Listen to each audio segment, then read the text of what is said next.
조지 플로이드 사건에 대한 유죄 판결이 내려진 어제 오하이오주에서 흑인 소녀가 경찰이 쏜 총에 맞아 숨지는 일이 발생했습니다. 이 소식이 전해지자 경찰의 과잉 진압에 대한 항의 시위가 확산하고 있습니다. 연방 법무부가 조지 플로이드를 살해한 미니애폴리스 경찰의 치안 관행에 대한 조사에 착수했습니다. 대대적인 경찰 개혁이 이루어질지 관심이 집중되고 있습니다. 화이자 백신을 위조한 사례들이 처음으로 적발됐습니다. 멕시코의 한 병원은 백신 1회분당 $1,000를 받고 가짜 백신 주사를 투여한 것으로 드러났습니다. 연방법원이 LA 카운티와 시정부에 올 가을까지 스키드로 지역의 모든 노숙자들을 위한 거처를 마련할 것을 지시했습니다. 여러분 안녕하십니까? 4월 21일 첫 소식입니다. 조지 플로이드 사건에 대한 유죄 판결이 내려진 날 오하이오주에서는 흑인 소녀가 경찰에 총에 맞아 숨지는 일이 또 발생했습니다. 경찰은 소녀가 흉기를 들고 생명을 위협했기 때문이라고 밝혔지만 공권력 남용에 대한 규탄 시위는 또다시 확산되고 있습니다. 여준호 기자의 보도입니다. 10대 소녀들이 싸움이 난 듯 뒤엉켜 있습니다. 신고를 받고 현장에 온 경찰이 상황을 살피는 사이 한 소녀가 또 다른 소녀에게 돌진했고 이어 4발의 총성이 들립니다. 경찰의 총에 맞은 사람은 16살 흑인 소녀 마키아 브라이언트로 총에 맞은 후 병원으로 옮겨졌지만 결국 숨졌습니다. 경찰은 사건 당시 브라이언트가 칼을 들고 다른 2사람을 찌르려고 했다면서 정당한 공권력 사용이었는지에 대해 조사를 진행할 예정이라고 밝혔습니다. Deadly force can be used to protect yourself or the protection of a third person. The officer took action to protect another young girl. 하지만 브라이언트의 가족은 위탁 가정에 맡겨졌던 브라이언트가 다른 사람과 다툼이 있었고 칼을 갖고 있었지만 경찰이 총을 쏘기 전 이를 버렸다고 주장했습니다. 사건이 알려지면서 경찰의 과잉 대응이 또다시 도마 위에 올랐고 지역 주민들은 항의 시위를 벌였습니다.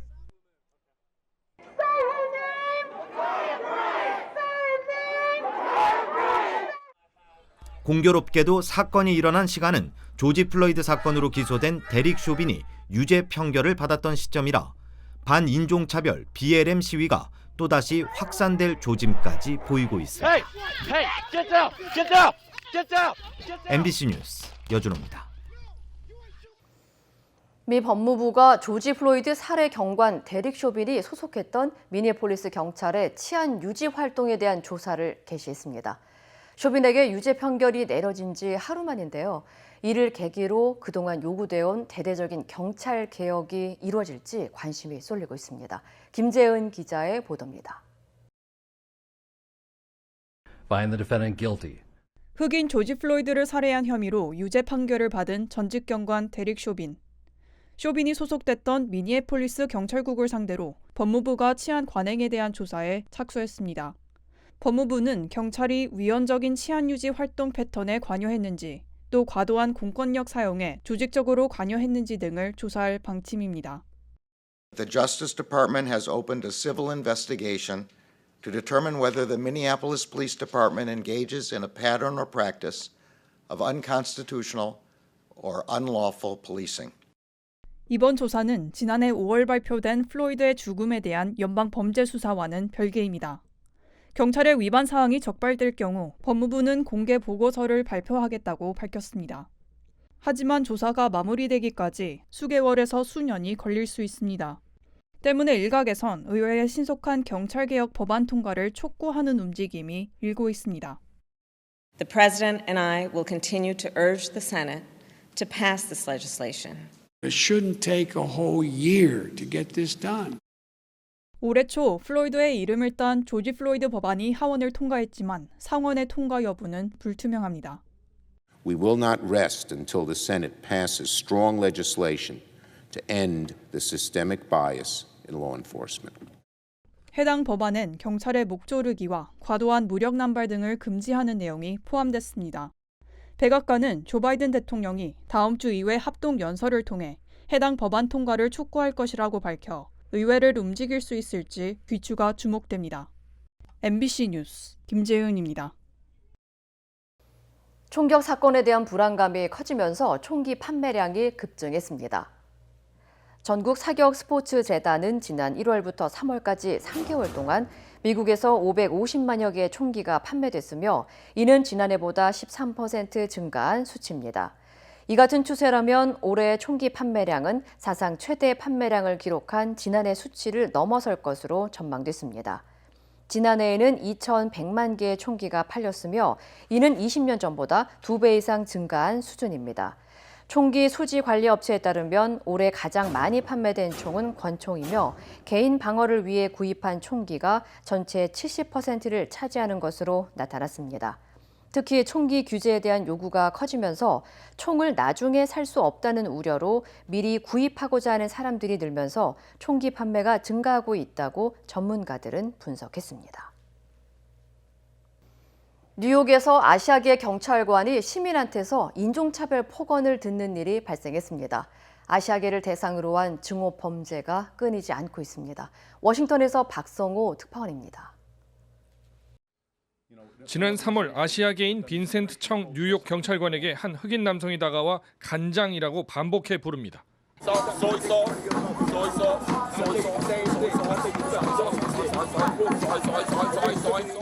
사회 정의를 요구하는 시위의 참가자가 경찰관에게 고양이를 먹는 존재라며 폭언을 퍼부었습니다. 뉴욕 경찰이 용의자를 공개 수배했고 경찰 노조는 정신적 피해를 보상하라는 소송도 냈습니다. 야외 테이블에 앉아 대화를 나누는 아시아계 여성에게 한 여성이 다가와 얼굴을 때리고 달아납니다. 뉴욕 경찰은 이 여성을 붙잡아 증오범죄 혐의로 기소했다고 밝혔습니다. 미국 이민생활 40년이 넘는 한국계인 유미호건 메릴랜드 주지사 부인은 어제 오늘 일이 아닌 아시아계 차별에 이제는 목소리를 내야 한다고 강조했습니다. 이제 너무 심각해져서 우리 한인 동포뿐 아니라 모든 아시안이 우리가 목소리를 함께 내서 이 가치 이면을 합을 따라 생각합니다. 지난달 애틀랜타에서 벌어진 한인 여성을 상대로 한 총격 사건을 놓고 현지 경찰이 증오범죄 혐의를 적용하지 않는 것은 이해할 수 없다고 비판했습니다. 누가 봐도 에이시안 정말 혐오 그 증오 범죄인 건 사실이라고 저는 생각합니다. 마침 미국 상원에서는 오늘 아시아계 증오범죄 방지 법안을 표결에 붙일 예정입니다. 증오범죄 신고를 쉽게 하고 수사에도 속도를 내도록 하는 내용입니다. 통과되면 하원에서도 처리해 바이든 대통령에게 법안을 보냅니다. 워싱턴에서 MBC 뉴스 박성호입니다. 코로나19 백신 공급난이 심각한 가운데 멕시코와 폴란드에서 가짜 화이자 백신을 이용한 사기가 적발됐습니다. 월스트리트저널에 따르면 멕시코에서 지난 2월 멕시코 경찰이 누에브레온주 북부의 한 병원을 급습해 가짜 화이자 백신을 투여하던 병원 관계자 6명을 체포했습니다. 해당 병원은 1회 접종분에 $1,000를 받고 80명에게 가짜 백신을 투여한 것으로 조사됐습니다. 또 폴란드 경찰은 지난 1월 한 남성의 아파트에서 안틸링클 성분으로 추정되는 가짜 화이자 백신을 다수 압수하고 해당 남성을 체포했습니다. 백신 위조뿐만 아니라 백신 접종을 빌미로 개인정보 유출을 시도하는 사례도 기승을 부리고 있어 국토안보부는 관련 사이트 30개를 폐쇄하고 74개 웹 도메인을 압류했다고 밝혔습니다. 한편 노스캐롤라이나주 먼로에 있는 월그린에서는 코로나19 백신을 맞으러 온 사람들에게 식염수를 주사하는 황당한 사건이 발생했습니다. 월그린은 성명을 통해 실수로 일부 사람들에게 코로나19 백신 대신 식염수를 주사했다는 사실을 확인했다고 시인했습니다. 이어 일부 사람만 피해를 봤다면서 주사를 잘못 맞은 사람들이 최대한 빨리 다시 접종할 수 있도록 연락했다고 전했습니다. About 5:30, they called us and told us we needed to come back the next day, that they had been a mix-up with our shot. 월그린은 당시 주사를 놓던 약사가 화이자 백신을 생리 식염수에 섞는 것을 잊고 식염수만 주사했다고 해명했습니다. 이 지점은 당일 접종을 모두 끝내고도 백신이 너무 많이 남아 있어 주사를 잘못 접종했다는 사실을 알게 된 것으로 알려졌습니다. 바이든 대통령이 당장은 코로나19 백신을 다른 나라에 보낼 만큼 충분하지 않다고 밝혔습니다. 다만 곧 지원할 수 있기를 바란다며 백신을 다른 나라와 공유할 수 있다는 가능성을 내비쳤습니다. 윤지윤 기자입니다. 각국이 코로나19 백신 확보에 어려움을 겪고 있는 가운데 조 바이든 미국 대통령이 당장은 해외 백신 지원이 힘들다면서도 향후에는 백신 공유가 가능할 것이라는 입장을 밝혔습니다. We don't have enough to be confident to send it abroad now, but I expect we're going to be able to do that. 그러면서 미국이 사용하지 않고 있는 백신 중 일부를 어떻게 할 것인지 살펴보고 있다고 설명했습니다. 캐나다 등 일부 국가를 언급하며 이미 다른 나라를 조금 도와줬고 좀 더 돕기 위해 노력할 것이라고 말했습니다. 비축 중인 아스트라제네카 백신 400만 회분을 캐나다와 멕시코에 지원하기로 결정한 것을 설명한 것으로 보입니다. 다만 시점에 대해서는 미국이 백신을 보내도 안전하다는 것이 확실해져야 한다는 점을 분명히 했습니다. We got to make sure they are safe to be sent, and we hope to be able to be of some help and value to countries around the world. 바이든 대통령의 언급은 우리나라 등 많은 국가가 백신 확보에 여유가 있는 미국에 도움을 요청한 가운데 나온 것이어서 주목됩니다. 앞서 정의용 외교부 장관은 백신을 지원받고 나중에 갚는 개념인 백신 스와프를 미국과 협의하고 있다면서 다음 달 한미 정상회담 전까지 가시적인 성과를 내도록 노력하겠다는 입장을 밝힌 바 있습니다. MBC 뉴스 윤지윤입니다. 캘리포니아주의 코로나19 확진율이 미 전역에서 가장 낮은 수준을 기록했습니다.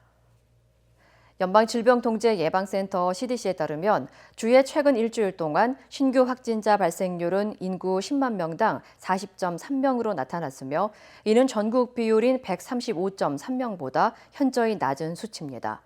지난 가을과 겨울 동안 확산세가 급증했던 캘리포니아주는 당국의 방역과 백신 보급을 확대하면서 확산세가 안정된 것으로 분석됩니다. 한편 미시건주의 확진율은 인구 10만 명당 483명으로 전국에서 가장 높은 수준을 보이고 있습니다. 이외에도 뉴저지와 델라웨어, 펜실베니아, 미네소타주는 모두 인구 10만 명당 200명대의 확진율이 지속되면서 바이러스 확산이 심각한 곳으로 확인됐습니다. 앤서니 파우치 국립 알레르기 전염병 연구소 소장은 감염률이 낮은 지역은 코로나19 규제를 안전하게 철폐할 수 있지만 전국적인 감염률은 여전히 높다고 경고했습니다. 게빈 뉴섬 캘리포니아 주지사가 북가주에 위치한 카운티 두 곳에 가뭄 비상사태를 선포했습니다. 뉴섬 주지사는 주 전체의 39%가 가뭄에 시달리고 있는 가운데 이 중에서 특히 심한 소노마와 멘도시노 카운티에 긴급 비상사태를 선포하고 가뭄에 대응할 계획이라고 밝혔습니다. 이에 따라 주정부 기관은 지방정부와 협력해 가뭄 문제를 해결하면서 천연자원과 생태계를 보호하는 방안을 마련하고 자금 지원을 가속화할 예정입니다. 주 당국은 주민들에게 가정용 물 부족에 대한 보고를 장려하고 내년까지 가뭄이 지속될 경우를 대비해 물 사용을 줄이고 물자를 보존할 것을 권장했습니다. 캘리포니아주 수자원국은 올해 북가주의 3분의 2에 해당하는 지역은 역사상 네 번째로 건조한 해가 될 것이라고 전했습니다. 연방법원이 LA 카운티와 시정부에 올 가을까지 스키드로우 지역 모든 노숙자에게 거처를 마련할 것을 명령했습니다. 연방지법 데이빗 카터 판사는 LA 지역에서 급증하고 있는 노숙자에 대한 카운티와 시의 대응 노력이 부족하다고 지적하며 180일 이내에 스키드로우 지역의 모든 노숙자에게 거주지를 제공하라는 판결을 내렸습니다. 특히 카터 판사는 노숙 문제 해결을 위한 예산이 존재함에도 이런 현상이 발생하고 있다며 최근 수년 동안 노숙자 지원에 쓰인 모든 예산에 대한 감사도 요청했습니다. 한편 지난해 1월 기준 LA 카운티의 노숙자 수는 6만 6,400여 명, 그리고 LA시의 노숙자 수는 4만 1,000여 명으로 각각 집계됐습니다. LA시가 식당에서 일회용 식기를 자발적으로 제공하는 것을 금지했습니다. LA시 의회는 오늘 시 전역의 식당과 카페, 패스트푸드점 등 모든 요식업소에서 포크나 스푼, 냅킨 등 일회용 식기를 자발적으로 제공하는 것을 금지하는 조례안을 만장일치로 통과시켰습니다. 이에 따라 요식업소들은 일회용 식기를 배치할 수 없으며 또 고객의 요청 없이 자발적으로 제공할 수 없게 됩니다. 조례안에 따르면 일회용 식기 제공 1차와 2차 위반 시 경고를 받게 되며 이후 적발될 때마다 $25의 벌금이 부과됩니다. 한편 조례안이 최종 통과될 경우 오는 11월 15일부터 26명 이상 종업원이 있는 요식업소에서 먼저 시행되며 나머지 업소에서는 내년 4월 22일부터 시행됩니다. 세계 최대 전자상거래 업체 아마존이 식료품점 홀푸드에 손바닥 인식 결제 시스템인 아마존 원을 도입했습니다. 아마존은 시애틀의 메디슨 브로드웨이 홀푸드 매장에 아마존 원을 도입했으며 앞으로 다른 홀푸드 지점으로 확대할 계획이라고 밝혔습니다. 아마존 원은 지난해 9월 처음 선보인 결제 시스템으로 쇼핑객들은 스캐닝 기기 위에 손바닥을 얹어 결제할 수 있고 맨 처음 이 장치를 이용할 때는 손바닥 지문과 연동해 사용할 신용카드를 등록해야 합니다. 앞서 아마존은 손바닥 인식 기술을 소매업체나 스테디움, 사무용 건물 등에 판매하기를 희망한다고 밝힌 바 있습니다.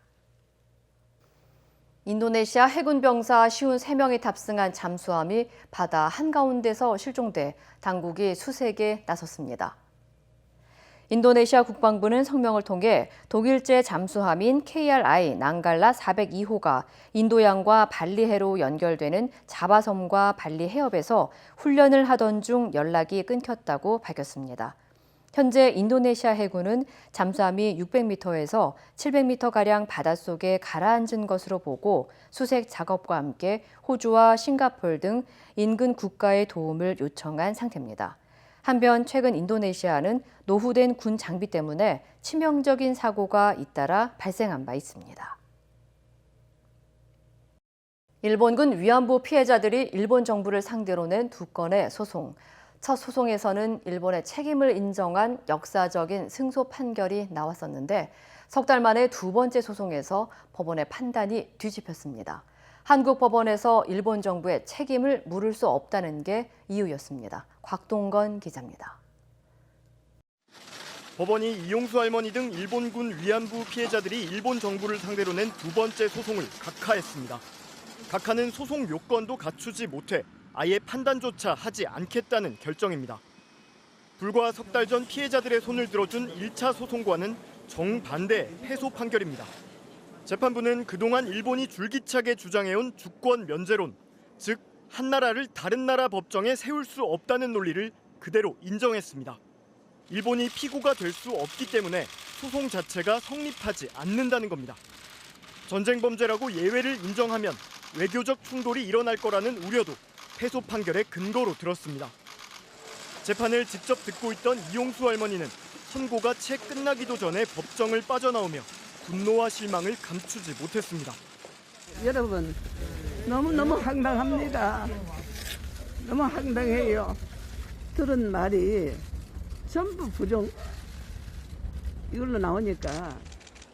일본군 위안부 피해자 지원단체들도 성명을 내고 인권의 최후보루인 법원의 책무를 저버린 판결이라며 역사에 부끄럽게 기록될 것이라고 강하게 비판했습니다. 1시간 판결 내내 인간으로서의 존엄을 회복하기 위한 과정에 대한 이야기가 정말 한마디도 안 나왔습니다. 한마디도 나오지가 않고 오히려 국가 이익. 피해자 측 소송 대리인은 할머니들과 논의해 항소 여부를 결정하겠다며 할 수 있는 것은 끝까지 다 하겠다고 밝혔습니다. MBC 뉴스 박동건입니다. 문재인 대통령이 4.7 재보선에서 당선된 오세훈 서울시장과 박형준 부산시장을 청와대로 초청해 오찬을 함께했습니다. 두 시장은 이명박, 박근혜 두 전직 대통령에 대한 사면을 건의했습니다. 엄지인 기자입니다. 주먹 인사로 마주한 야당 출신 두 시장에게 문재인 대통령은 먼저 소통을 주문했습니다. 시하고 서울시와 부산시와 정부와의 소통이 특별한 일이 되지 않고 일상적으로 이루어지고. 비공개 오찬 자리에선 두 시장의 건의가 이어졌습니다. 특히 박형준 부산시장은 최고 시민인 이명박, 박근혜 두 전직 대통령의 수감이 마음 아프다며 사면을 건의했고 오세훈 서울시장도 함께 거들었습니다. 전직 대통령들이 어쨌든 한때는 국민을 대표했던 최고 시민들인데 국민 통합 차원에서 저희를 부른 것이니까. 이에 대해 문 대통령은 두 전직 대통령의 수감은 안타까운 일이라면서도 국민 공감대를 생각하지 않을 수 없고 통합에 도움이 되도록 해야 한다고 답했습니다. 청와대 고위 관계자는 동의나 거절은 아니라면서 대통령이 사면권을 절제해 사용해온 만큼 개인적으로 결정할 일이 아니라는 뜻이라고 설명했습니다. 오세훈 서울시장은 재건축 규제 완화를 요구하며 문 대통령에게 노후 아파트 현장을 방문해달라고 건의하기도 했습니다. 절박한 재건축을 필요로 하는 현장, 대표적으로 여의도 시범 아파트를 특정해서 꼭 한번 직접 방문을 해주셨으면 좋겠다. 문 대통령은 재건축이 쉬워지면 아파트값 상승을 부추길 수 있다고 우려하면서도 시장만 안정되면 민간 재개발도 얼마든지 가능하다고 호응하며 더 협의하도록 하겠다고 답했습니다. 이번 오찬과 관련해 한 배석자는 두 시장이 내내 예의를 갖추는 등 예상보다 분위기가 좋았다고 전했습니다. MBC 뉴스 엄지인입니다. 문재인 대통령이 뉴욕타임즈와의 인터뷰에서 북핵 문제 해결을 위해 북미가 하루빨리 마주 앉아야 한다고 강조했습니다. 북핵 문제 해결을 위해서는 특히 미국과 중국 두 강대국의 협력이 중요하다며 미국의 중국과의 관계 개선도 촉구했습니다. 조국현 기자입니다. 문재인 대통령의 뉴욕타임스 인터뷰는 바이든 대통령 취임 후 첫 한미 정상회담을 약 한 달 정도 남긴 시점에 이뤄졌습니다. 문 대통령은 먼저 한반도 평화 프로세스의 재가동은 2018년 싱가포르 합의부터 다시 시작해야 한다는 점을 강조했습니다. 도널드 트럼프 전 대통령의 노력은 변죽만 울렸을 뿐 완전한 성공을 거두지 못했다고 평가하면서도 싱가포르 합의 성과에서부터 진전시키면 결실은 바이든 정부가 거두게 될 거라며 행동에 나서줄 것을 미국에 촉구한 겁니다. 특히 하루빨리 북미가 마주 앉는 것이 북핵 문제를 해결하는 가장 중요한 출발점이 될 거라며 조속한 북미 대화를 제안했습니다. 구체적인 북미 간 협상의 방식으로는 점진적이고 단계적인 접근이 완벽하지는 않아도 가장 현실적인 방안이라고 평가했습니다. 이번 한미 정상회담을 한반도 평화 프로세스 재가동의 중대 계기로 보고 있는 문 대통령의 구상을 엿볼 수 있는 대목입니다. 올해는 한미 정상회담도 계획되어 있습니다. 멈춰있는 한반도 평화의 시계를 다시 돌리기 위한 긴밀한 공조를 위해 심혈을 기울이겠습니다. 이와 함께 문 대통령은 북핵 문제 해결에 있어 미국과 중국의 협력이 절대적으로 필요하다면서 중국과의 관계 개선도 바이든 행정부에 촉구했습니다.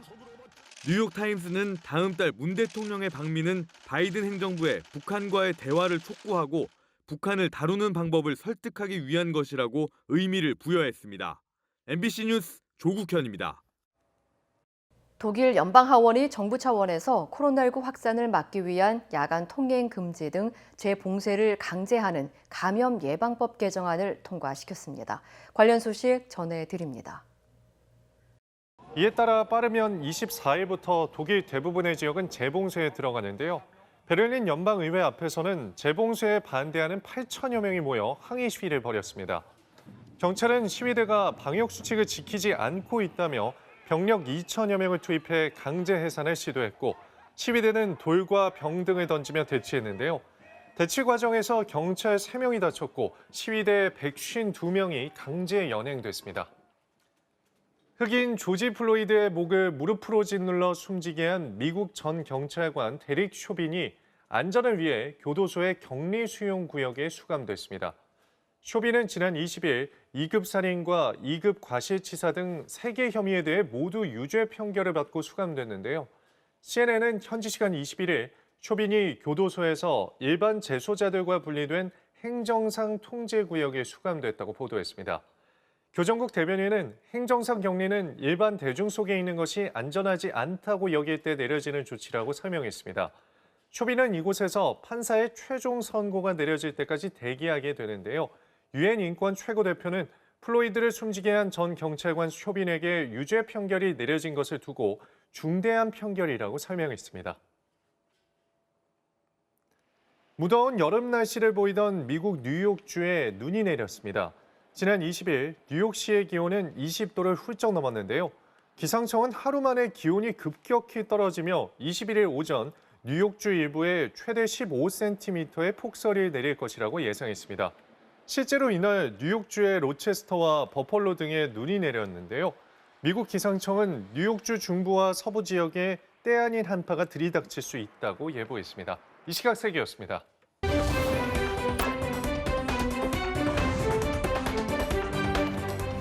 인터넷과 SNS에서 화제가 된 이슈를 전해드리는 투데이 이슈톡 시간입니다. 요즘 군인들 휴가 다녀오면 코로나19 예방 차원에서 예외 없이 격리 조치되는데요. 그런데 이 장병들에게 부실해도 너무 부실한 식사가 제공돼 논란이라고 합니다. 이슈톡 첫 번째 키워드는 깜빵과 뭐가 달라 부실한 군 식단입니다. 휴가 뒤 의무 격리된 51사단 예하여단 병사가 올린 식단 사진입니다. 쌀밥과 오이장아찌, 김치, 닭볶음이 전부인데요. 성인 한 끼 식사로는 턱없이 부족해 보이죠. 이 병사는 휴대전화 반납에 TV도 없고 밥은 이런데 깜빵과 뭐가 다르냐, 휴가 다녀온 게 죄냐며 불만을 토로했습니다. 그런데 이 게시글에 잇따라 달린 다른 장병들의 식단 사진도 충격적입니다. 반찬이 달랑 2개인 식단 사진 게시자는 그 정도면 감사히 먹자라며 자주 섞인 반응을 보였는데요. 새우볶음밥에 새우가 아예 없었다. 햄버거 빵이 모자라 취사병이 반으로 가른 뒤 줬다 등의 하소연도 잇따랐습니다. 사진을 본 누리꾼들은 국방비가 다 어디로 가냐, 군인들 밥을 아끼냐, 범죄자 밥이 더 잘 나오는 나라라며 분노했는데요. 논란이 커지자 군 당국은 부대에서 부식을 부족하게 수령해 급식한 사례가 있었다며 시스템을 재정비할 예정이라고 밝혔습니다. 변기물을 내리면 바이러스를 머금은 액체 밀입자가 공기 중에 퍼진다는 연구 결과가 나왔는데요. 두 번째 키워드는 변기물 내릴 때 코로나 퍼진다입니다. 화장실 이용할 때 뚜껑 닫지 않고 물 내리는 분들 많으시죠? 미국 플로리다 애틀랜틱 대학 연구진이 변기물을 100번 이상 내리면서 실험한 결과 충격적입니다. 바이러스가 포함됐을 가능성이 있는 액체 밀입자가 1.5m 높이에서 20초간 머무는 걸 확인한 건데요. 소변기라고 안심할 수 있는 건 아닙니다. 중국 양저우대의 연구진은 소변기에서 발생한 액체 밀입자가 5.5초 만에 남성 허벅지 높이까지 도달한다고 밝혔습니다. 코로나19 바이러스가 대변이나 소변에서 검출되는 점을 고려할 때 조심할 필요가 있어 보이죠. 연구진들은 물을 내릴 때는 변기 뚜껑을 닫고 화장실 환기를 자주 해야 감염 확산을 막을 수 있다고 조언했습니다. PC방을 찾은 손님이 최신형 컴퓨터를 통째로 훔치는 모습이 고스란히 CCTV에 찍혔습니다. 세 번째 키워드는 PC방 컴퓨터 통째로 간 큰 도둑입니다. 커다란 여행용 가방을 끌고 무인 PC방에 들어오는 20대 청년들. 사람이 아무도 없는 구석 자리에 슬그머니 자리를 잡습니다. 한 사람이 통로 쪽에서 누가 오나 망을 보는 사이 다른 사람은 본격적인 도둑질에 나서는데요. 최신형 그래픽카드가 설치된 200만 원 상당의 컴퓨터를 여행용 가방에 담은 뒤 10여 분 만에 자리를 떠납니다. 이 사실을 뒤늦게 알게 된 PC방 주인 펄쩍 뛰었을까요? 아닙니다. PC방 주인은 어린 나이에 좋은 컴퓨터를 보면 견물생심이 생길 수 있다며 컴퓨터를 반납하면 선처하겠다고 너그러운 반응을 보였는데요. 이와는 별개로 경찰은 CCTV 분석을 통해 용의자 추적에 나선 상태라고 합니다. 나무를 캐기 위해 산에 갔다가 고라니 사냥꾼이 쏜 산탄총에 맞은 70대 주민이 극적으로 생존했는데요. 마지막 키워드입니다. 나무 캐려다가 총알이 머리에. 지난 5일 나무를 캐다 산탄총에 맞아 병원에 실려온 72살 박모 씨의 뇌사진입니다. 총알 한 개가 머리 쪽, 오른쪽 머리를 뚫고 들어와 우뇌를 관통한 모습이 선명하죠. 그런데 총상이 한두 군데가 아니었다고 합니다. 특히 머리와 복부 총상이 심각했는데요. 병원 도착 당시 혈압도 떨어지고 출혈도 많아 30분 안에 사망해도 이상하지 않은 상태였다고 합니다. 하지만 의료진의 신속한 수술로 박 씨는 극적으로 목숨을 건졌고 현재는 회복 중이라고 하는데요. 다만 우뇌가 일부 손상돼 왼쪽 팔과 다리가 부자연스럽다고 합니다. 경찰 확인 결과 총을 쏜 사람은 지자체 요청으로 고라니 포획에 나섰던 유해조수 단원이었다고 하는데요. 고라니를 향해 총을 쐈지만 인근에서 나무를 캐던 박 씨가 산탄총에 함께 맞은 것으로 조사됐습니다. 투데이 이슈 톡이었습니다.